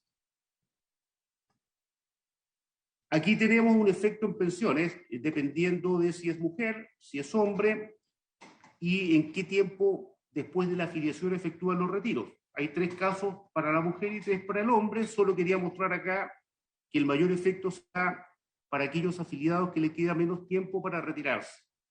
Aquí la mujer, por ejemplo, que cotiza el 46% de su vida laboral, estos son datos reales, se retira a los 55 años, 5 años antes de la edad legal. Su pensión con el primer retiro caía 9%, con el segundo retiro sumado al primero 18%, posteriormente con un tercero a 25%, y ahora estaríamos llegando a un 32%. Es un efecto bastante grande para una mujer que está cerca de jubilarse. Lo mismo, lo propio se da para un hombre que va incrementando la baja en su pensión por cada retiro, y finalmente si hace los 4 retiros llegaría a un 25% de caída en su pensión. Hay varios ejemplos de este tipo. Queremos mostrar aquí el promedio. El promedio nos muestra que para quienes hacen los 4 retiros se produce una disminución promedio de un 33% en su pensión, siendo mucho más fuerte en una mujer, 37%, que en un hombre, que es 28%. O sea, hay una brecha de género que se profundiza acá con caída de las pensiones autofinanciadas muy sustanciales. Se pierden 6,8 años de cotizaciones, más para la mujer que para el hombre. Otros efectos que queremos ver aparte de los de pensión tienen que ver con los efectos financieros que se producen para los afiliados. Esta es la distribución de los fondos de pensiones hoy en día, donde el fondo C es el que tiene la mayor cantidad de recursos y sigue en proporciones más o menos similares por el resto de los fondos. Esto es importante por las cantidades de recursos que tienen que liquidar los fondos de pensiones para pagar los retiros. Aquí están efectivamente calculados los montos que tendrían que retirar cada uno de los fondos si se efectuaran estos retiros. El fondo C tendría que liquidar 5.800 millones de dólares y el resto de los fondos valores significativos pero menores al fondo C. Dado eso, es muy importante saber dónde están invertidos los fondos previsionales. Tenemos acá que el total del sistema previsional en porcentaje tiene el 46% de sus inversiones dentro del país y por lo tanto el complemento del 54% está invertido en los mercados internacionales. Esto es bien importante porque nos va a mostrar los efectos en los precios de los activos que podría ocurrir. Si nosotros miramos la inversión nacional, que es un 46% del total, observamos que fundamentalmente está enfocado en renta fija nacional, casi un 40% de este 46%, en instrumentos del Estado, tesorería fundamentalmente, en bonos bancarios y en bonos de empresas no bancarias. Por otra parte, si observamos lo que es el mercado internacional, la inversión extranjera está focalizada fundamentalmente en renta variable internacional, acciones, ETF, fondos mutuos y de inversión. Entonces lo que vemos es que la inversión en el mercado chileno es intensiva en renta fija y la inversión en el extranjero es intensiva en renta variable. Pero sin embargo también observamos que la realidad es distinta por tipo de fondo. Resumiendo, para el tipo A, que es el fondo que invierte más en renta variable, tiene la mayor parte de su inversión en el extranjero, un 88% y un 12% en el mercado local. ¿Por qué? Porque invierte mucho en renta variable y puede encontrar muchos instrumentos y diversificarse mejor fuera del país. Entonces está en el extranjero en renta variable. Si nos vamos al otro extremo, el fondo tipo E tiene el 92% de su inversión en Chile y el 8% fuera del país. Y en Chile está fundamentalmente invertido en renta fija, prácticamente todo en renta fija y tiene muy poco en renta variable. El resto de los fondos tienen situaciones intermedias. El C, que es el más grande y el que más tiene que liquidar, tiene el 45% dentro de Chile y el 55% afuera. Dentro de Chile focalizado en renta fija chilena y fuera del país en renta variable. Entonces eso nos da una idea de lo que tienen que hacer los fondos de pensiones. Acá hay una simulación de lo que harían los fondos de pensiones si tuvieran que liquidar instrumentos. Y considerando los plazos que considera el proyecto, estamos suponiendo que los fondos de pensiones tuvieran que liquidar todo esto en 15 días hábiles. 15 días hábiles en el mercado local y extranjero, considerando proporcionalmente las carteras que tienen y que vimos anteriormente. Esto significaría, y están marcados acá con un color distinto, que habría problemas en la liquidación de los instrumentos de tesorería, en los bonos de empresas y los bonos bancarios, puesto que representan más de una vez o más de 2 veces las transacciones que se hacen en las bolsas locales. O sea, la bolsa local no soporta una liquidación de activos como la que tendrían que hacer los fondos de pensiones en estos 15 días hábiles. No así en los mercados internacionales, donde observamos que la liquidación que tienen que hacer afuera, que son instrumentos de renta variable, pueden ser absorbidas sin problema, dado que son instrumentos líquidos y por la profundidad de los mercados internacionales. Entonces tenemos un problema acá en la liquidación de los instrumentos de renta fija chilenos en el mercado local. ¿Cómo se hizo en los retiros anteriores? En los retiros anteriores hay distintos componentes. Aquí están los retiros 1, 2 y 3. Lo que liquidaron, renta variable local, renta fija local, corto y largo plazo, renta variable y renta fija extranjera. Lo que podemos ver es que en el retiro 1 fue fundamentalmente financiado entre renta fija local y renta variable extranjera. Así se hizo con el retiro 1. El retiro 2 fue financiado mayoritariamente con inversión extranjera. Aquí está fundamentalmente la liquidación extranjera. Y el retiro 3 fue financiado de mayor forma por renta fija local, lo cual podemos ver acá en los valores que se liquidaron de renta fija local. Es decir, esto obedece a la estrategia de la administradora, la situación de los mercados y a la velocidad con que van avanzando los retiros por parte de los afiliados, pero se han utilizado fundamentalmente en los retiros renta variable extranjera por su liquidez y renta fija local porque es lo que han tenido fundamentalmente dentro de los mercados locales invertidos en los fondos previsionales, donde nuevamente podemos ver que el estrés seguramente va a estar acá en la renta fija local.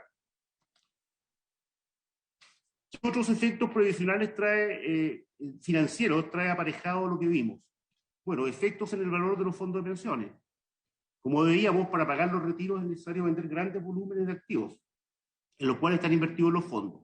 Esto, por un lado, podría castigar los precios de los activos nacionales, dado que los fondos, como vimos, son los principales inversionistas de estos activos. Cuando cae el precio de los activos nacionales, en este caso por un aumento de la tasa de interés, que ya se está produciendo, como se vio en las presentaciones anteriores, que se profundizaría si se aprueba el retiro 4 seguramente, tenemos un problema con las inversiones que se mantienen en esos activos, aun cuando no se las generen, pierden valor al subir la tasa de interés. Pero también pierden valor los activos que se liquidan para pagar justamente los retiros de fondo. Entonces hay un perjuicio que se produce a los afiliados que retiran, porque su fondo va a valer menos al liquidar, y a los que se mantienen por el efecto de esta alza de tasa de interés. Entonces, esto perjudica tanto a las personas que efectúan retiro como que aquellas que permanecen en el fondo. Fundamentalmente los fondos DIE intensivos de renta fija local, en renta fija nacional, como lo mostraron en las presentaciones anteriores los ministros. Otro efecto importante e interesante de señalar es el efecto del costo de seguro de invalidez y sobrevivencia.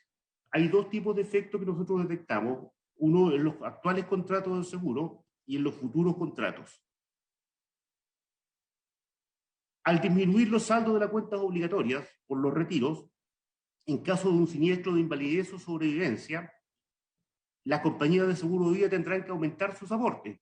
El aporte es fijo y se determina por lo que la persona tiene en su cuenta, más el complemento que aportan las compañías. Al reducirse los aportes que la persona tiene en su cuenta, aumenta automáticamente el aporte de las compañías. Y eso lleva a un aumento de la tasa cobrada por este seguro y por ende lleva a un alza del costo laboral, dado que este seguro lo pagan los empleadores. Los contratos actualmente vigentes tienen un límite máximo de tasa. Sobre esos límites, las compañías de seguro pueden dar por terminados los contratos. Dependiendo de la magnitud de los retiros, esto podría ocurrir y las compañías de seguros podrían dar término a estos contratos, quedando sin cobertura a los afiliados. Ahí tenemos un primer efecto. Sin embargo, también nos preocupa mucho el efecto futuro para las licitaciones que vienen. La reducción de los saldos va a ser un dato, por lo tanto, los incrementos de las compañías de seguro de aportes también es otro dato, van a tener que aportar más para los siniestros de invalidez y sobrevivencia. Eso lleva sin ninguna duda a una tasa de seguro de invalidez y sobrevivencia mayor. Pero además, esto lleva una incertidumbre respecto a los aportes de las compañías futuro, dado los numerosos cambios legales que han habido, y puede disminuir el interés por futuras licitaciones o incluso quedar desiertas, aspectos que ya hemos visto en las licitaciones anteriores. Entonces aquí tenemos estos dos efectos que nos preocupan sobre el CIS. El CIS cubre aproximadamente a 5,5 millones de trabajadores que todos los meses cotizan en las administradoras y a otro tanto que han cotizado en los últimos 12 meses. Por lo tanto, es muy importante este seguro. También hay un efecto en renta vitalicia que los ministros señalaron, y aquí vamos a tener exclusivamente lo que dice el CEF. Sabemos que la Comisión para el Mercado Financiero va a profundizar en esto, pero queríamos también señalarlo porque nos parece muy importante. Lo que dice el CEF es que el adelanto de beneficios para los pensionados de rentas vitalicias va a generar riesgos adicionales y potencialmente graves para la estabilidad financiera.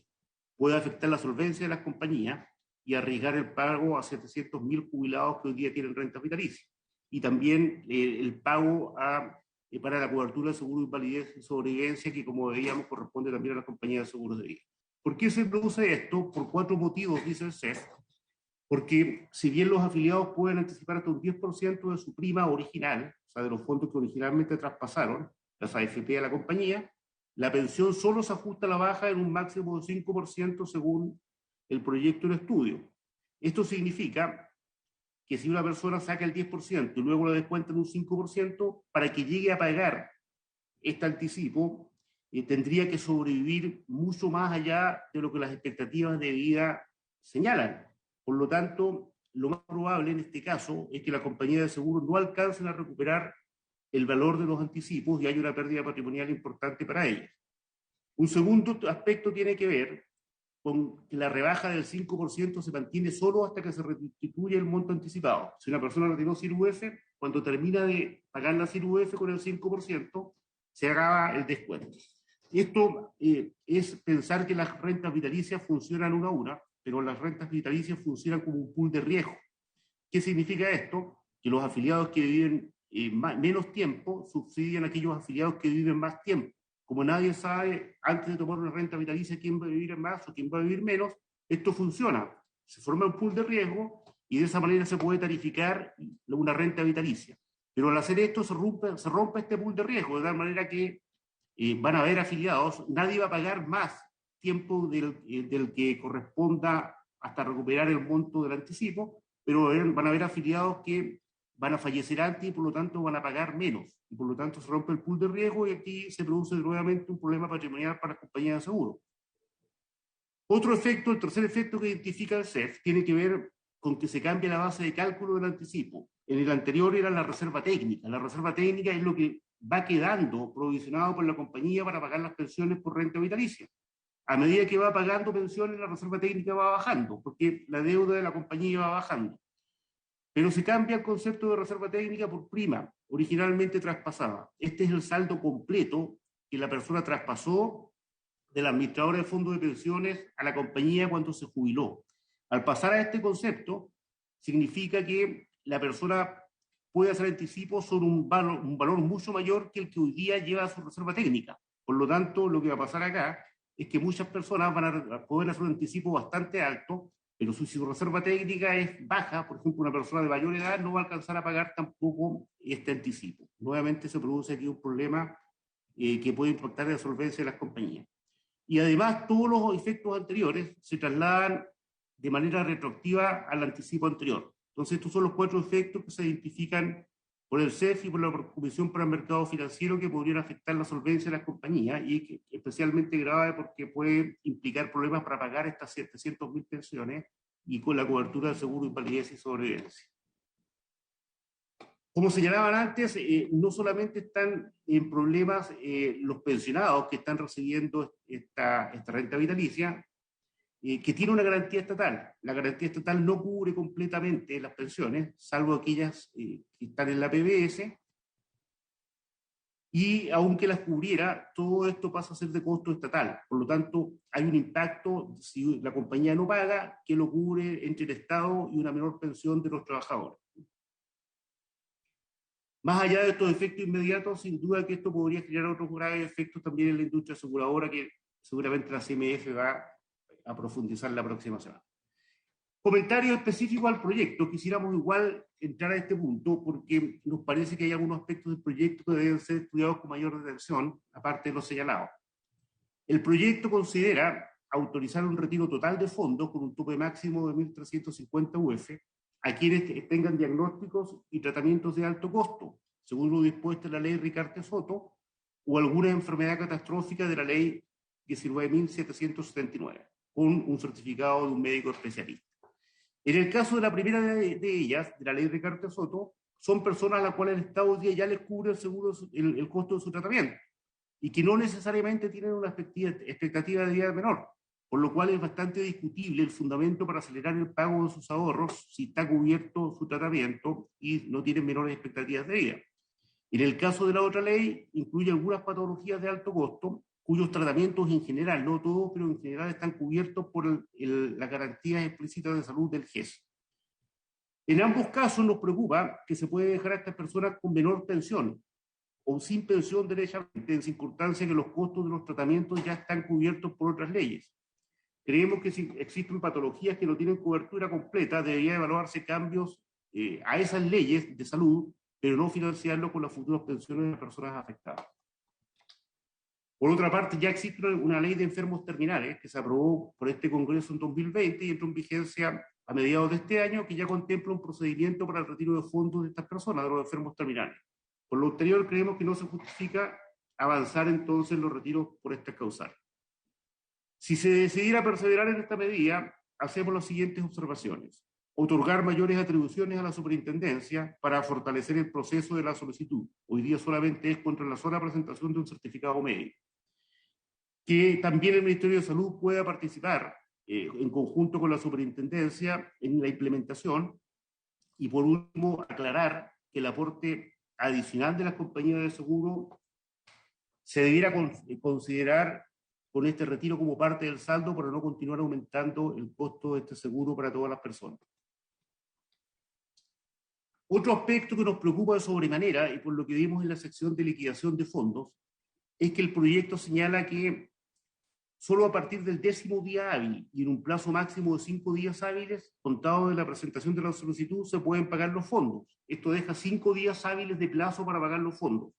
Si vemos cómo ocurre eso, hemos observado que desde los retiros anteriores han ido bajando los plazos. El primero era 30 días hábiles con 2 cuotas, el segundo eran 2 cuotas de 10 días hábiles, 10 días hábiles siguientes, el tercero 15 días hábiles, y ahora estamos llegando a que en un plazo muy, muy estrecho, entre el 10º y el 15º día hábil, se tengan que pagar retiros.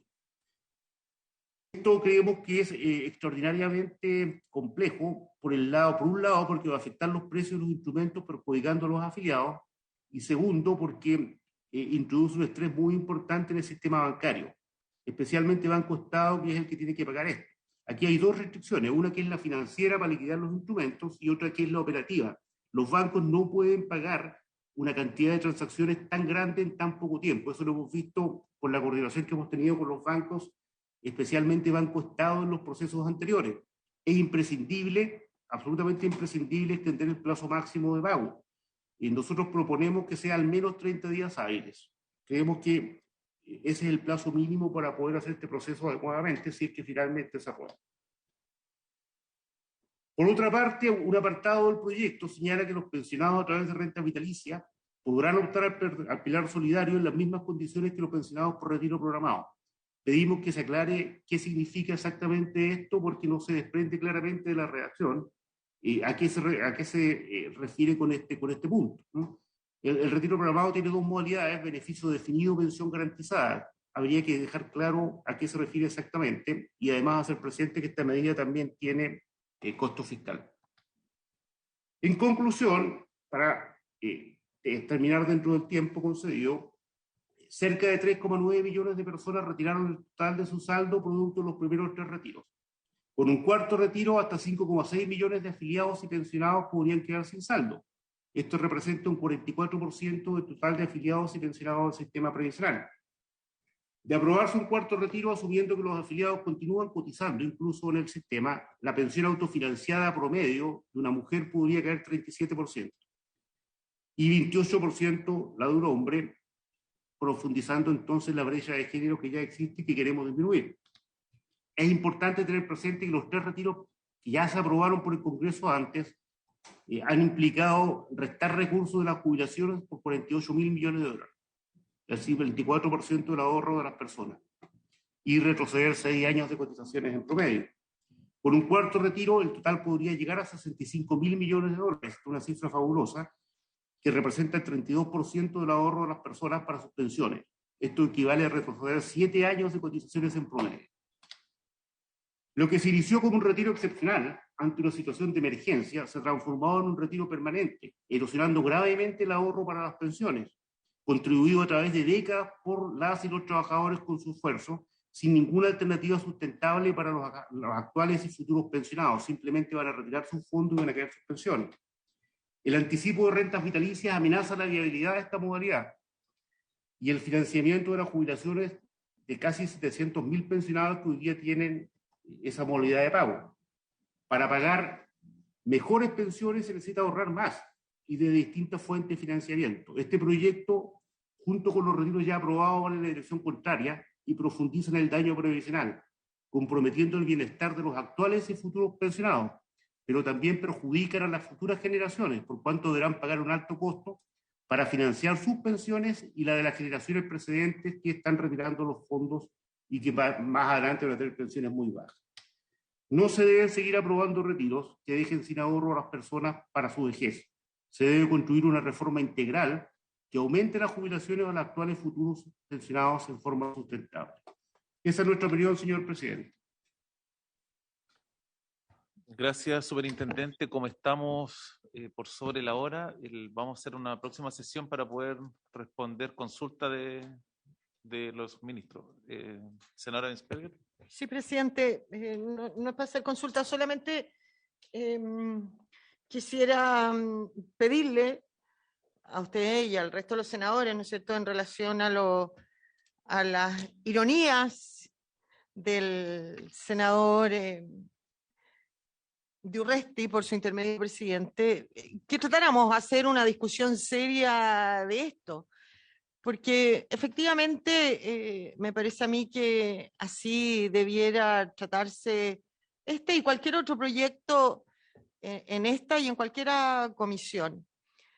Y quisiera además recordar que este es un proyecto, independiente de la opinión, buena o mala, mala por cierto para mí, de estos retiros y de estas leyes que se han aprobado, pero una vez que se aprobó se convirtió en ley y por lo tanto cualquiera persona pudo hacer uso de los beneficios que en ella se establecían. Señalar además que si a él le parecía mal que algunas personas pudieran hacer uso de retiro, pudo haber establecido o haber presentado alguna indicación para hacer algunas limitaciones. Señalarle además que muchas personas que pensaban que era muy mala esas leyes, sin embargo, paralelamente a la presentación del primer retiro, él fue uno de los mocionantes de otro proyecto de ley que se encuentra en esta comisión, el boletín 13.493-13, que entre otras cosas nacionalizaba el fondo de pensiones. Y eso asustó a mucha gente, y mucha gente hizo uso de el retiro de 10% por temor a perder. Porque aunque ese proyecto tiene por ahí un artículo que reconoce que estos fondos eran de las personas, pero que es absolutamente contradictorio cuando el título es la nación de los experiencia en otros países, ¿no es cierto?, cuando se ha hecho lo mismo y después el Estado se gasta los fondos y pasa a depender de cómo funcionan las finanzas públicas para pagar y muchas veces no ha tenido plata para pagar las pensiones de las personas. Obviamente que la gente, aunque sabe las consecuencias nefastas de lo que significa perjudicar sus propias pensiones, de repente ha tratado de salvar algo cuando ve que hay algunos parlamentarios que creen que lo que debe hacerse es nacionalizar los fondos de pensiones. Entonces, no me parece que se critique cuando alguien hace uso, por distintas razones, presidente, de algo que se ha aprobado en este Congreso, independiente si esté o no esté de acuerdo con la finalidad. Solamente eso, esperemos que le demos un tratamiento serio a este proyecto, presidente, sin sarcasmo, sin ironías. Gracias, presidente. Senador Galilea. Tema completamente distinto y que quizás tiene que ver con los invitados. Yo, presidente, creo que debiéramos, en la organización de la discusión de este proyecto de ley, tratar de no mezclar en las sesiones dos temas que me parece que son completamente distintos, que es todo lo que tiene que ver con AFP y todo lo que tiene que ver con rentas vitalicias. Entonces, a través de la Secretaría, a ver, ya probablemente hay ciertas personas como los ministros que tienen que estar siempre, pero respecto a los invitados, que nos dediquemos al menos una sesión entera a ver las implicancias de la industria de la renta vitalicia, etcétera, etcétera, y otra que tenga que ver con los retiros propiamente tales. A mí me gustaría tenerlo así para que no se mezclen, por favor. Gracias, Rodrigo. Se adelantó a la jugada, porque justamente lo que le iba a proponer a la comisión cuando viéramos el tema invitado, porque en este intertanto que estamos sesionando han llegado ya varias peticiones de gente que quiere venir a exponer. Entonces, lo que yo le quería pedir es que me autorizaran, obviamente de común acuerdo, que pudiéramos buscar para sesionar un día adicional y tener una sesión mucho más larga. Y obviamente yo creo que el tema, como tú lo planteas, Rodrigo, hay que discutirlo separadamente, porque una cosa es los retiros de la AFP y otra cosa es rentas vitalicias. Y en eso la idea, por ejemplo, lo que teníamos pensado era que en una sola sesión pudiera estar el Banco Central, que pueda hablar de los dos temas, y en una sesión distinta la Comisión para el Mercado Financiero, que solamente probablemente va a hablar de rentas vitalicias. Pero iba a proponerle justamente lo que estás planteando, separar, exactamente, que no mezclar los invitados, que solamente los que van a hablar de AFP sean AFP y los que sean rentas vitalicias, solo rentas vitalicias. El senador Pizarro, después el senador Durresti. Sí, no, era lo mismo y agradecer las exposiciones que se nos han hecho. Creo que sería buena compartirla con el resto de los colegas que no participan en la comisión. Y pedir que me lo hizo el senador Buenchumilla, que es el titular de la comisión, de invitar para el tema renta vitalicia al profesional Guillermo Larraín. Alfonso. Sí, presidente, estando de acuerdo en lo que usted plantea y que ordenemos el debate por tema, no puedo dejar de comentar lo que ha señalado colega Ensberger. Yo uso la ironía con bastante frecuencia. Y permítame señalarlo y reiterarlo, colega, esto no se trata de de ironizar o de festinar una situación, pero creo que es una contradicción. Es una contradicción. Y voy a citar, mire, y lo recomiendo, que salió publicado el lunes en La Segunda, don Hugo Eduardo Herrera, que no es sospechoso de ser del mundo socialista. Inconsistencia manifiesta. Rechazar en palabra los retiros de fondos de pensiones y haberlos efectuado en los hechos. Eso claramente es una situación, y por eso yo le pregunto, porque a mí hay mucha gente que me dice, mire, sabe, senador, yo quiero tener estos retiros porque tengo un proyecto futuro, estoy en una situación. Entonces, yo no sé si el ministro Cerda se habrá asustado o habrá tenido algún inconveniente, pero permítame reafirmarlo, y lo digo con respeto, a mí jamás voy a ofender a alguien en lo personal, pero eso genera una contradicción, porque si es malo para el resto de gente, y él lo pudo realizar, yo no a escuchar usted de mí ninguna palabra de ilegalidad.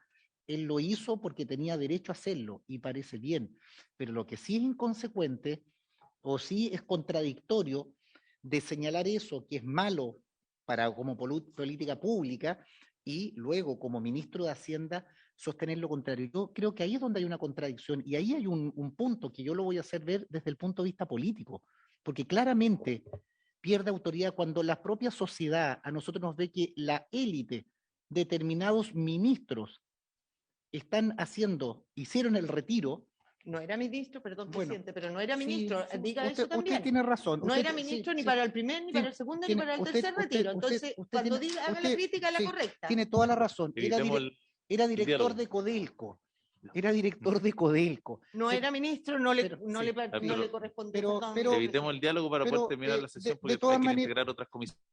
Yo insisto, si molesta mi ironía, disculpa, es mi forma de enfrentar, pero creo que al menos lo que se rechazó, retiro de fondo, y lo que hizo el ciudadano Cerda en ese tiempo, por lo menos creo que es importante explicarlo y que nos señale quizás en qué puedo utilizar este dinero que seguramente a miles de chilenos, porque yo trato de interpretar eso, que hay miles de chilenos que también, como legítimamente el señor Cerda, ministro de Hacienda hoy día, lo hizo por susto, por necesidad, por distintas situaciones, también hay miles de chilenos que esperan poder hacer este cuarto retiro porque también tienen seguramente las razones que tuvo el señor Cerda, y por eso se lo pregunto, y eso no es agredir a nadie, no es molestar a nadie, pero bien diga lo que hizo hoy día, impedírselo al resto, es simplemente eso, y hoy día es ministro de Hacienda, viene con ese traje, viene con ese cargo, y no era un pequeño ciudadano, un pobre ciudadano, era ni más ni menos que director de Codelco al momento de retirarlo, y había sido subsecretario, director de presupuesto, algo conoce de finanzas públicas y algo conoce de cargo, entonces, pero le haremos las preguntas directas, sin ironía, concretamente en las próximas sesiones. Doña Luz. Sí, ahí termino, presidente. Sí, tiene todo el derecho, presidente, el senador Durresti, a hacer las consultas que estime. También me gustaría que se la hiciera, ¿no es cierto? Porque tampoco eran pequeños ciudadanos todos los diputados y otros políticos de su sector que también lo hicieron. Pero mucha gente que no estaba de acuerdo con eso lo hizo también por temor al proyecto que, presidente, por su intermedio, presentó el propio senador Durresti de nacionalizar los fondos. Entonces trataron de resguardar sus fondos porque estos fondos es el trabajo de toda la vida de mucha gente. Gracias, presidente. Gracias, doña Luz. Bueno, garantizar que la comisión va a tener una discusión técnica del tema, y este proyecto que presenta el senador Urresti también tiene que ser discutido. Vamos a invitar a una próxima sesión para que el ministro Cerda pueda contestar las distintas consultas que le han hecho, que le ha hecho el senador Urresti, y lo que le pediría, por favor, ministro, que pueda enviar los antecedentes que se solicitaron respecto a la desagregación de la información financiera de cuentas corrientes, y poder hacer una comparación con un periodo en que no estábamos en pandemia. Y si puede desagregarse por cuenta corriente y cuenta RUT. Entonces, agradeciendo la presencia de nuestro invitado y donde se cumplió el objeto de la sesión, se levanta.